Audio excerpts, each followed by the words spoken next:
passage together if you've got your Bibles open. John chapter 2, verse 1 through to verse 11. On the third day, a wedding took place at Cana in Galilee. Jesus' mother was there, and Jesus and his disciples had also been invited to the wedding. When the wine was gone, Jesus' mother said to him, "They have no more wine." "Dear woman, why do you involve me?" Jesus replied. "My time has not yet come." His mother said to the servants, "Do whatever he tells you." Nearby stood 6 stone water jars, the kind used by the Jews for ceremonial washing, each holding from 20 to 30 gallons. Jesus said to the servants, "Fill the jars with water," so they filled them to the brim.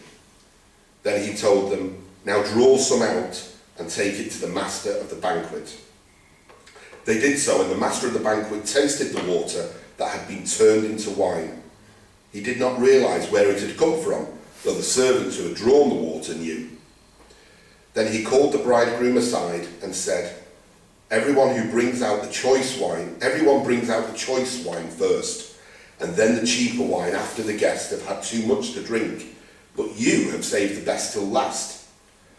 This, the first of his miraculous signs, Jesus performed in Cana in Galilee.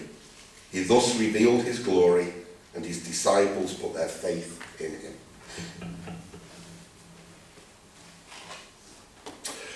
Rudyard Kipling, most of you will know the name, the man best known for his story, The Jungle Book, which I'm sorry to say Disney completely destroyed, but that's another matter.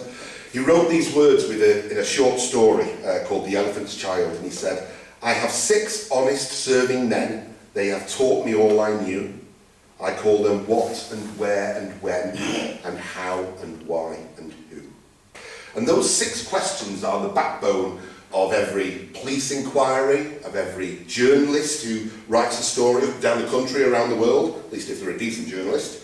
And while some of those questions can be answered very easily, it's more often than not the why that is the most important. Even in a criminal investigation, they might have, well, we know where, we know that something occurred here, we know that these people, but they need to get to the motive. And so the why is really important. And this morning we're going to look at the wedding in Cana in Galilee and the first of Jesus' miracles, or as John writes, he describes it as the first of Jesus' signs. But first I want to give you a framework. We'll look at the why of this passage, but I want to give you a big why. So, if you've got your Bibles open still, just quickly turn to John chapter 20 for me.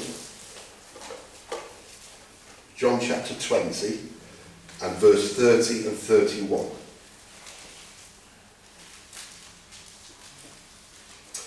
And the passage says, "Now Jesus did many other signs in the presence of the disciples, which are not written in this book.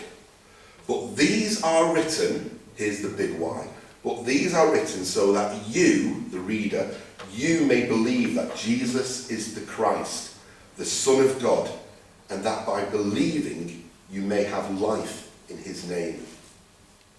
So what John is telling us here is that the whole reason that he wrote this gospel, the why, is so that us as the reader may believe that Jesus is the Christ, the Son of God, and by believing that we would have eternal life. And that's a weight on John's shoulders. That's a real responsibility. The Gospel of John isn't a journal. It's not a diary of what happened for those 3 years. There's a lot of gaps in there. He didn't write for posterity, and it's not a history book. Maybe all of those things to some extent, but he wrote the Gospel of John so that we, the reader, would believe and have eternal life. And so when I read anything in John's Gospel, that's my starting place. I know that underlying everything that John writes, it's for this purpose. And so I have this at the front of my mind.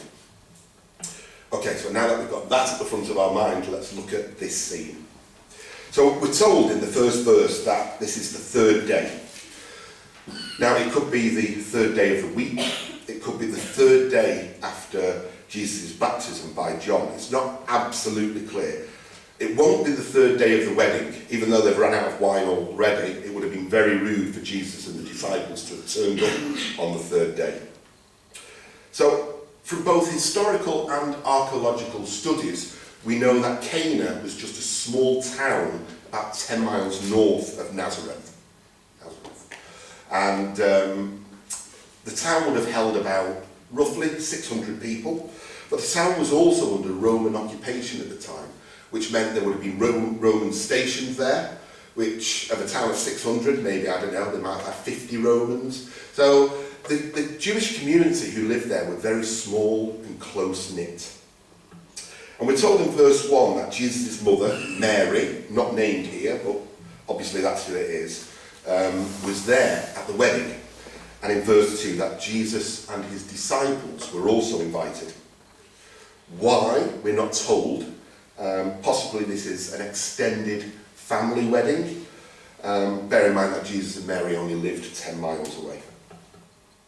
Now, I'm reckoning the majority of people here in this room have been to a wedding, at least their own, if they've been married. And we all know that a wedding ought to be a very joyous occasion. But the weddings we experience are very different to the weddings that would have gone on in the first century. First of all, the entire village community would have been involved. And if you think about that time, that Roman occupation, that the entire Jewish people just would have felt under oppression. They were looking for a Messiah who would take them out of Roman oppression, who would lead a revolt. They were just feeling so crushed all the time. So the opportunity to have a wedding was a great chance for a real knees up. It was just get your mind off that situation that was constantly there. And the wedding wouldn't have lasted a day. It would have lasted at least 3 days. Almost certainly it would have ran into 7. So really, any excuse for a good knees up. We, Jackie and I, and the kids, when they were born, we lived in Crumpsall for a few years, and we survived, which was a blessing. But next door to us, we had Pakistani next door neighbours, and they were lovely, absolutely lovely. But it was predominantly young men who lived there. There may have been some younger women. But the only gripe we had was that they constantly had the music loud, and we were either knocking on walls, walking around, knocking on the door, daytime, evening, just constantly, all the time. And they were lovely, they were really polite. We'd say, could you please turn your, oh, sorry. So they would turn it down, and then 10 minutes later, it would get turned back up by somebody else in the family, and the message hadn't gone through, and this was just constantly going on.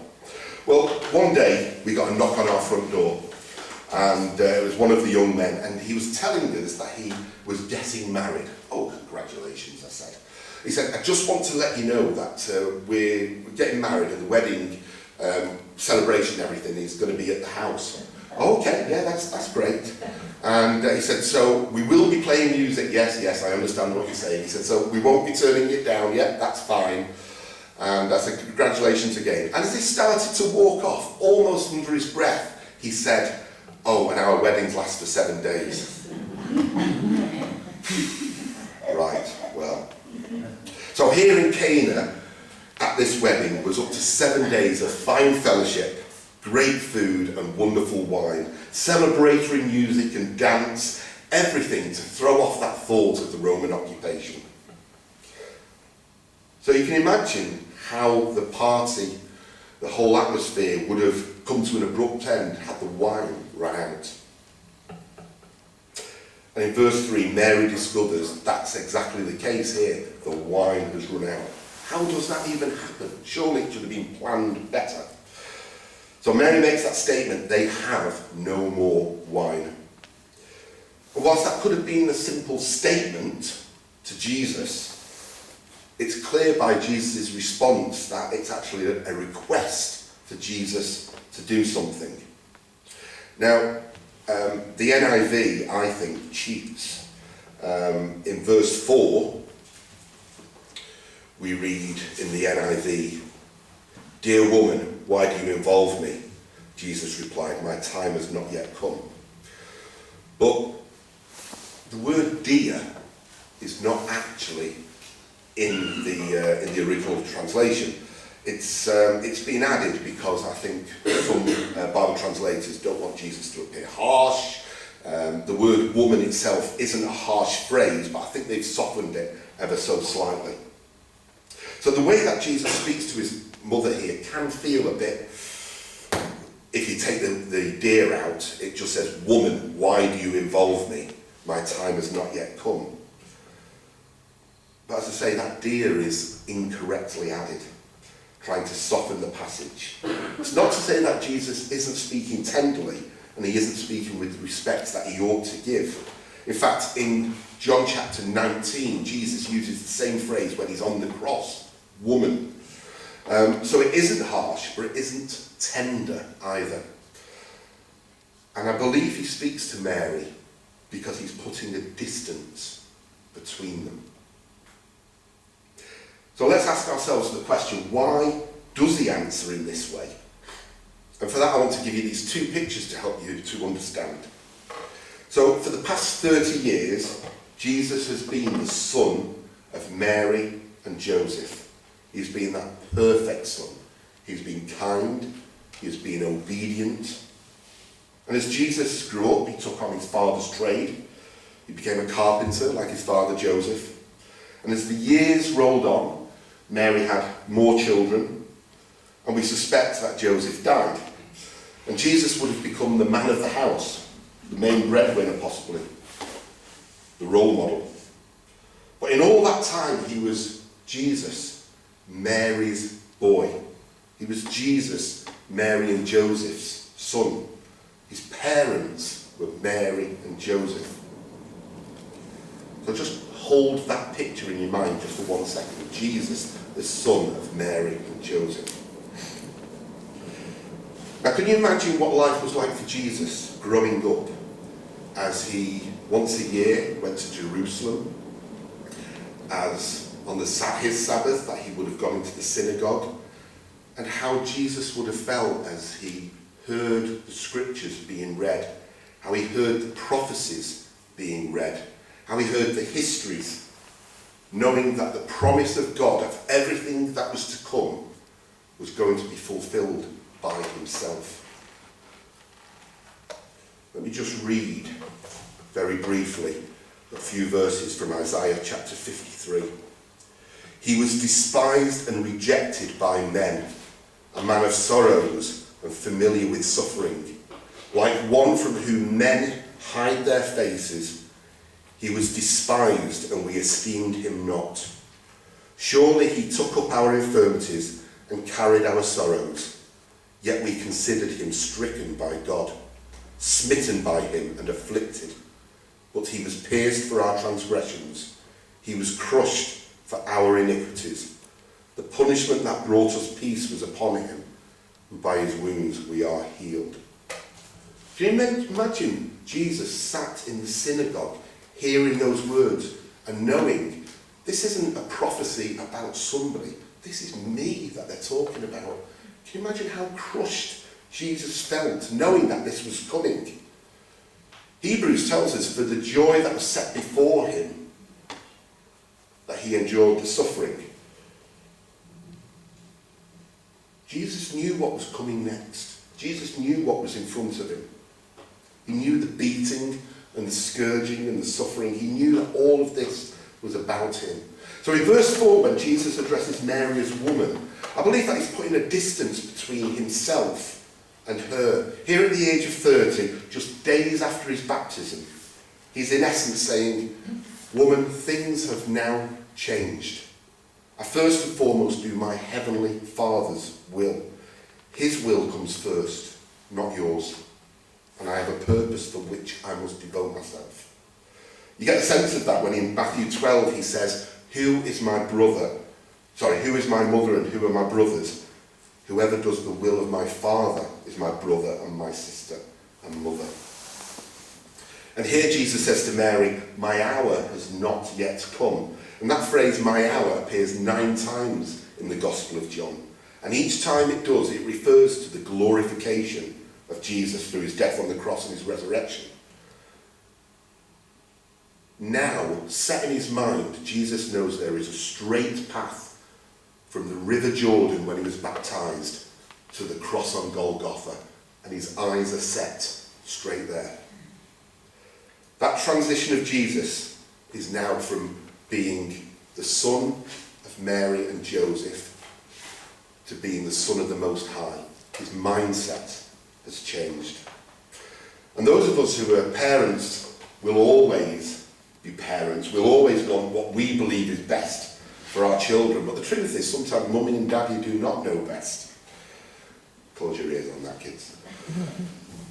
Now, I'm not for one moment suggesting that Mary's request here for Jesus to step in and help the situation is wrong. Absolutely not. But what I'm saying is that if Jesus always listened to those around him who loved him, his parents, his friends, the disciples, Jesus would never have gone to the cross. He had to listen to his Father's will. Well, despite his seeming rebuke to his mother, Jesus does indeed intervene. And the following verses give us more of an explanation of the details of this particular miracle or sign. And we can see that Jesus tells the servants to fill the stone purification jars up with water, which they did, right to the brim. Now, these aren't small jars. The Bible tells us that each one holds between 80 and 120 litres. That's a huge amount, and it's more than the wedding party would ever need. Potentially, there's 700 litres of wine combined in these jars. And verse 8 tells us that they were commanded, the servants, to draw out some of the water and to present it to the master of the banquet. Now, the master of the banquet is the person who is the party organiser. I've never been to a wedding that's had a wedding organiser, but I think if you've got lots of money to burn, then some people do have that. But certainly in this culture, they would have a master of the banquet who would organise the entire wedding for them. And somewhere between verse 8 and 9, we see that this miracle occurs. The water has turned into wine. But we need to note from these verses that this is not a public miracle. In fact, very few people knew that it had even happened. If we read verse 9, we're clearly told that the master of the banquet didn't know, although the servants did. The bridegroom is then called and told off by the master of the banquet, as he is assuming that the bridegroom had forgotten protocol and etiquette and common sense, basically. You serve the best wine first, and when everyone's palates and senses are dulled, then you bring out the cheap stuff, but you've done it the wrong way round. However, it's clear from the passage that the wine that Jesus has created is the superior wine. The best has been saved till last. Well, in and of itself, this miracle doesn't really need a lot of explanation. You could sum the entire passage up by by saying that they ran out of wine at the party. Jesus very kindly topped up the supply, saving the bride and groom a great deal of embarrassment, and Jesus saved the day. That's it, the miracle's done and dusted. But there's far more to it than that. We need to ask ourselves, why? Why did Jesus do this? Well, the answer is there in verse 11, and it comes in two parts. The first is that it revealed his glory. To a select number of people, Jesus reveals who he truly is. Remember, the guests at the party were unaware. The master of the banquet was unaware. The bride and groom were unaware. But to the disciples, to Mary, and to the servants, Jesus revealed what it was that he'd done. John tells us in verse 11 that this was a sign. Yes, it was a miracle, a supernatural occurrence, but it was more than just chemicals being changed. The whole chemical structure from water to wine, it was more than that. I think there's four specific things that we can think of. First, it pointed to who Jesus was. Because I'm sure you all know that I can't turn water into wine, and I'm fairly certain none of you can do that either. Jesus is making a statement here. He's proving who he was. Later on in John, Jesus says, if you have seen me, you have seen the Father. This was God incarnate. Second, it's a sign of his power. There's only one who has power over nature.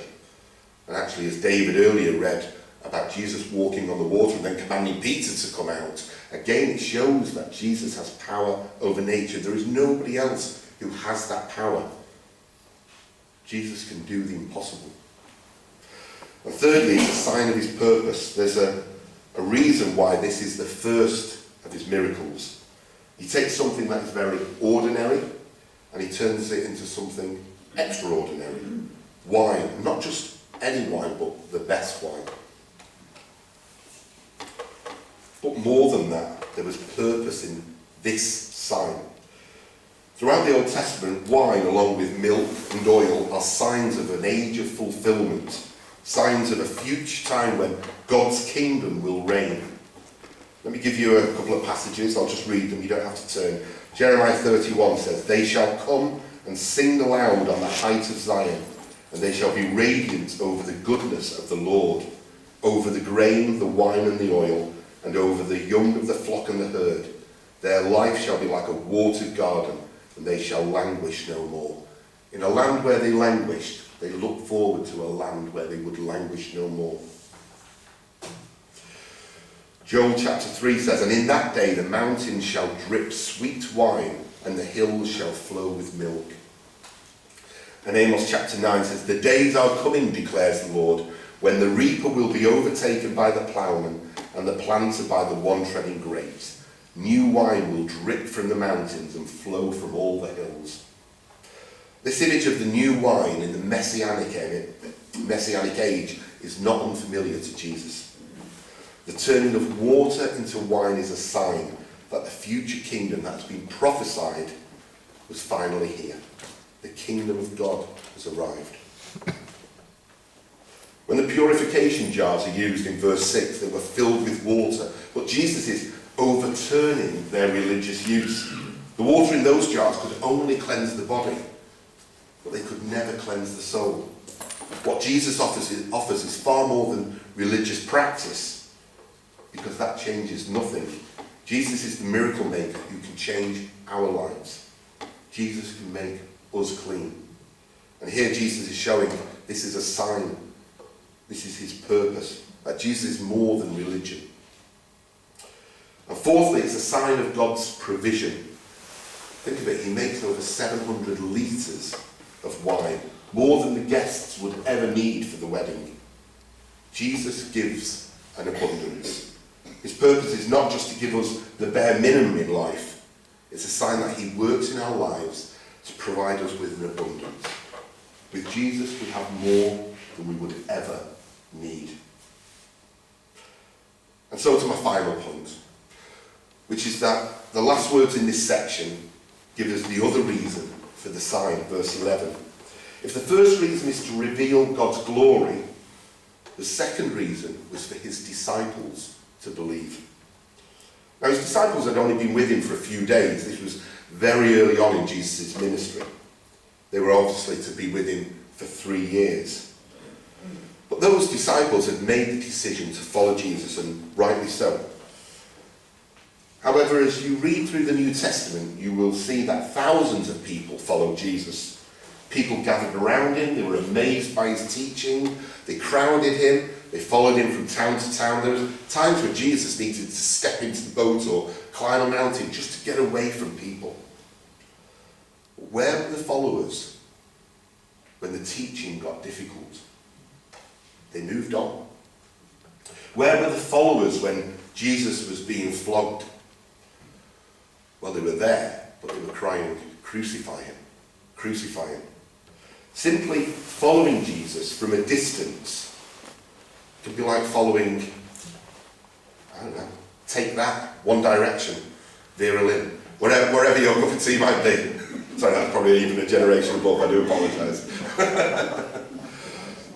But when the disciples here in verse 11 saw the sign, they believed. This was a turning point in their lives. That's not to say that they had a full understanding of who Jesus was.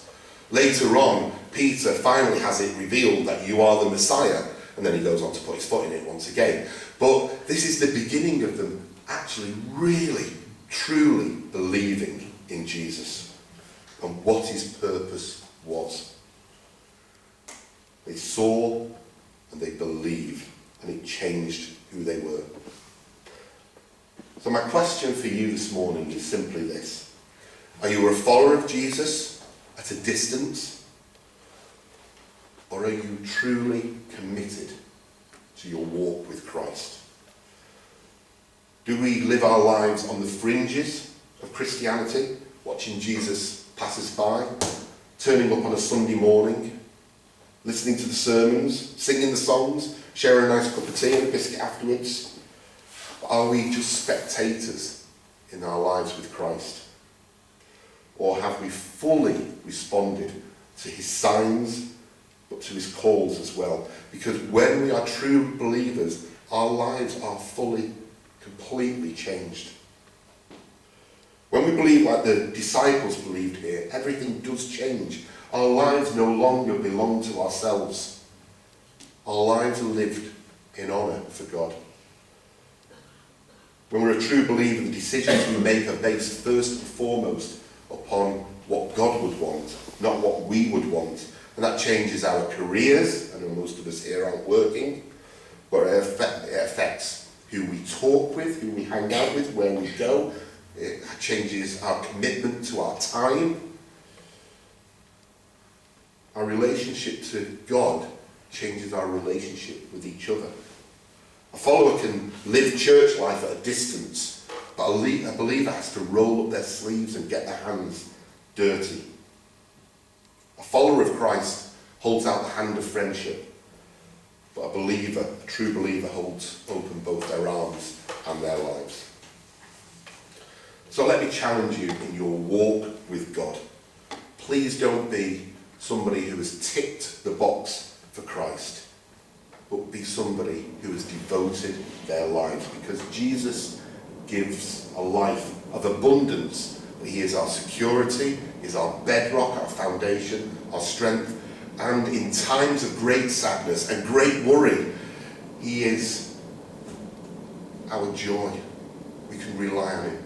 And when things don't go the way we want them to go, we know that God's ways are higher than ours, and that he has a purpose in all good things. Trust God, because he's far more trustworthy than we ourselves are. So remember, John's writing this whole book, and he wrote this chapter so that we would believe, and in believing have eternal life. And let me say the 70, 80, 90, 100 years, maybe you'll get a telegram from the Queen one day, but those few years that we have on earth is just fleeting. It will pass us by.